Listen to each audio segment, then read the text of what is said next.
What happens when corporate privilege collides with invisible heroism? When a powerful CEO's curiosity about her invisible janitor leads her into a world that shatters everything she thought she knew about success, sacrifice, and human worth?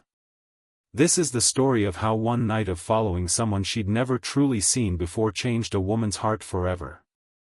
Drop a comment below and tell us where you're watching from. Don't forget to subscribe for more incredible stories that expose the truth about corporate prejudice and everyday heroes. Margaret Sterling ruled her Indianapolis tech empire from the 21st floor, where floor-to-ceiling windows offered a view that matched her perspective. Everything below looked small and distant. At 45, she'd climbed to the top through ruthless efficiency, designer armor, and the unshakable belief that success meant never looking back at the people you passed on your way up. Her world was meetings, profit margins, and power lunches.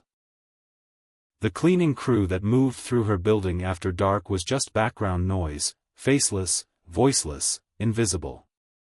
Among them was Marcus Williams, a quiet man in a gray uniform who pushed his cart through her halls with methodical precision, never drawing attention, never asking for anything.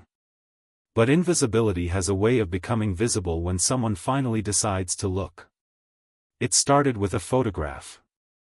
Working late one evening, Margaret noticed Marcus through her glass office wall. He'd paused in his cleaning routine, pulled out a small photo from his wallet, and stared at it with an expression that stopped her cold. It wasn't exhaustion on his face, it was something deeper, heavier. A burden she couldn't name. Night after night, she found herself watching him. The way he hummed softly while working, as if holding on to fragments of joy. How he paused at exactly 1:15 a.m. by the lobby vending machine, not to buy anything, but to sit for 5 minutes, lost in thought that seemed to weigh on his shoulders. When she finally spoke to him, his response haunted her: "Deadlines don't care who you are." Simple words from someone society told her didn't matter, yet they carried more wisdom than most boardroom conversations. Corporate curiosity became consuming obsession. The next evening, Margaret dismissed her driver and followed Marcus into the Indianapolis night. Through gentrified streets into forgotten neighborhoods, past the comfort zones of her privileged world, she tracked a man whose story she suddenly needed to understand. He led her to the Riverside Community Center, a worn building with chipped paint and flickering lights, but warmth glowing from within. Through the windows, Margaret witnessed something that shattered her worldview. Marcus wasn't just a janitor. He was a teacher, a mentor, a father figure to a room full of children who lit up when they saw him. This wasn't community service or charity work. This was love in action. Inside that humble center, Margaret watched Marcus transform. The tired man who cleaned her offices became fully alive, kneeling beside struggling students, celebrating their small victories with genuine pride. Children called his name with the excitement reserved for heroes, not janitors. Then came the moment that stopped her heart. A little girl with bright eyes and pigtails ran straight into Marcus's arms, calling him Daddy. The photo in his wallet suddenly made sense. This was his daughter, Ava, the reason behind his midnight exhaustion and unwavering dedication. Margaret realized she was witnessing something she'd forgotten existed, a man stretching himself thin not for profit or promotion, but for love and community. Caught staring through the window, Margaret found herself face to face with the man she'd been secretly following. The awkwardness was suffocating, but Marcus's calm dignity cut through her embarrassment. "You want to understand," he said, gesturing to a plastic chair. "Then sit." For the first time in years, the powerful CEO sat among children with worn notebooks and dull pencils. When Marcus asked if she was good with fractions, Margaret, accustomed to million-dollar calculations, found herself struggling to explain elementary math to a hopeful 8-year-old. The boy's grateful smile when he finally understood felt more valuable than any business award she'd ever received. Marcus invited her to see the complete picture, his modest apartment with taped furniture and a refrigerator covered in his daughter's artwork.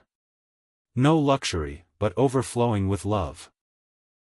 When Ava climbed onto his lap for their nightly reading ritual, Margaret watched a man who worked back-breaking hours still find the patience to sound out every word, to make that moment the most important thing in his world.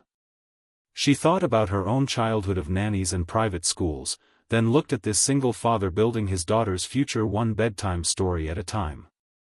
The contrast was devastating and beautiful. Back in her boardroom, when executives proposed cutting janitorial staff to save millions in benefits, Margaret's world tilted. She imagined Marcus losing health insurance for Ava, struggling to pay rent, watching his daughter's future crumble. "No," she said, her voice cutting through the room like steel. "We're not saving money by destroying the lives of people who keep this company standing." The silence that followed wasn't just surprise, it was the sound of a woman remembering her humanity. Margaret didn't just stop the cuts, she started a revolution. Company-funded scholarships for employees' children. Expanded benefits for support staff. Direct partnerships with community centers.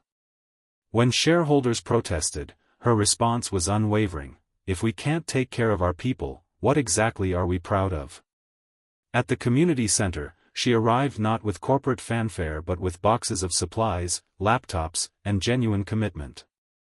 The children's excitement, the volunteers' gratitude, and Marcus's simple "thank you" meant more than any profit report ever could. Standing in that community center, surrounded by children who now called her Miss Margaret, the CEO realized something profound: she hadn't just changed Marcus's life, he'd saved hers. He'd reminded her that behind every uniform is a story, behind every struggle is strength, and behind every overlooked person is the potential to teach us what really matters.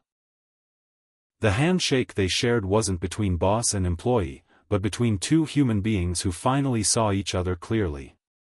Real success isn't measured in corner offices or stock options. It's measured in the lives you touch, the dignity you preserve, and the humanity you choose to see. Marcus Williams taught Margaret Sterling that the people we overlook, dismiss, or ignore might be carrying the heaviest loads with the quietest strength. Sometimes the janitor cleaning your office at midnight is also the father reading bedtime stories, the community teacher changing young lives, and the hero you never bothered to notice.